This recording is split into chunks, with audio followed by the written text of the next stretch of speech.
यादें कितना अजीब सा शब्द है जिसकी हम केवल कल्पना ही कर सकते हैं। याद किसी न किसी की आती है।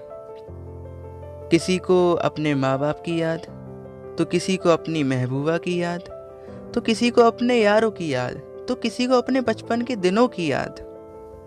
तो दोस्तों, मेरा नाम है जतिन। कहानियाँ सुनाता हूँ। आज की इस कहानी का नाम है यादें। आइए स्टार्ट करते हैं। यह कहानी है उत्तर प्रदेश के एक छोटे से शहर प्रतापगढ़ की। यह सिर्फ कहानी ही नहीं, किसी की जिंदगी की हकीकत भी है। यादों का कोई वक्त नहीं होता, वो कहीं भी कभी भी किसी भी वक्त किसी की याद दिला ही देती है। शाम के लगभग 4 बज रहे थे। सर्दियों का मौसम था और आर्यन उसी सरकारी अस्पताल की सीढ़ियों पर बैठा बस का इंतजार कर रहा था, जहां वो कॉलेज के टाइम में बस का इंतजार करा करता था। अपनी पुरानी आदतों की तरह सीढ़ियों पर बैठा जमीन पर लकीर खींच रहा था। सहसा लकीर खींचते खींचते रुक सा गया और किसी सोच में डूब गया। शायद लकीरों ने किसी की याद दिला दी हो उसको। हाँ, याद ही आई थी उसको किसी की। यह बात तब की है जब वह कॉलेज से स्नान तक कर रहा था। सभी लड़कों की तरह आर्यन भी था। अंतर सिर्फ इतना था कि वह लोगों से कम बात करता था और हमेशा मुस्कुराता था, और आज भी मुस्कुरा ही रहा है।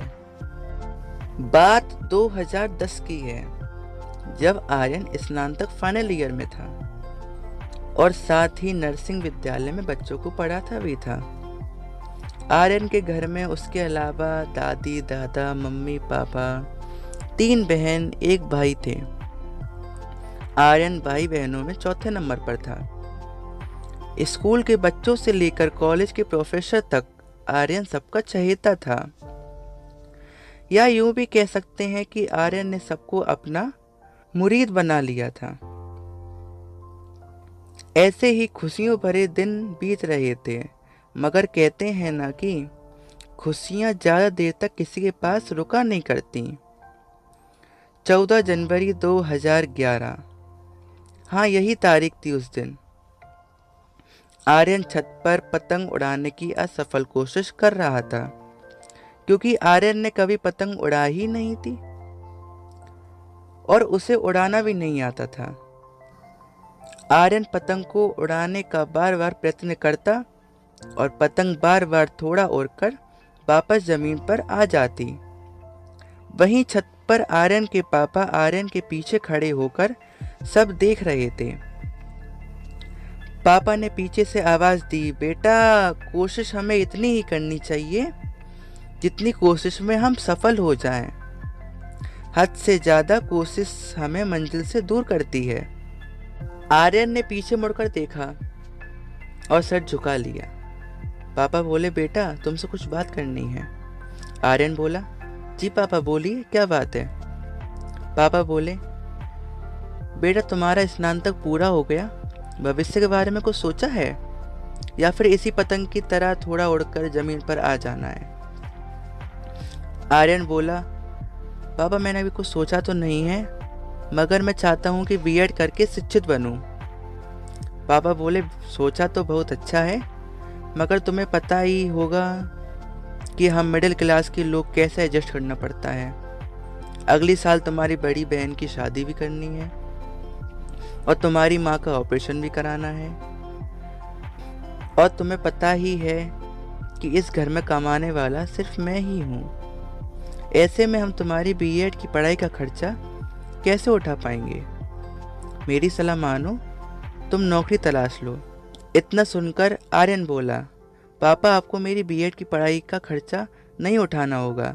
मैं प्रवेश परीक्षा में अपना 100% लगाऊंगा, जिससे मुझे सरकारी कॉलेज में एडमिशन मिल जाएगा, और वो ही नाम मात्र की फीस भरकर बस 1 साल मुझे बाहर रहना होगा। उसका खर्चा मैं बच्चों को ट्यूशन पढ़ाकर निकाल लूँगा। आर्यन की बात सुनकर पापा बोले, ठीक है बेटा, जैसी तुम्हारी मर्जी। जो तुम्हें ठीक लगे। इतना कहकर छत से नीचे आ गए। आर्यन ने बीएड का फॉर्म भर दिया, मगर कहते हैं ना कि जो हम सोचते हैं वो कभी होता नहीं है। ऐसे ही एक दिन आर्यन के पापा अचानक से बेहोश होकर गिर पड़े। सब लोग उन्हें अस्पताल लेकर गए। वहां जाने पर पता चला कि पापा को कैंसर है। इतना सुनते ही सबके ऊपर मानो पहाड़ सा टूट पड़ा। कुछ दिन अस्पताल रहने के बाद पापा को लेकर घर आए।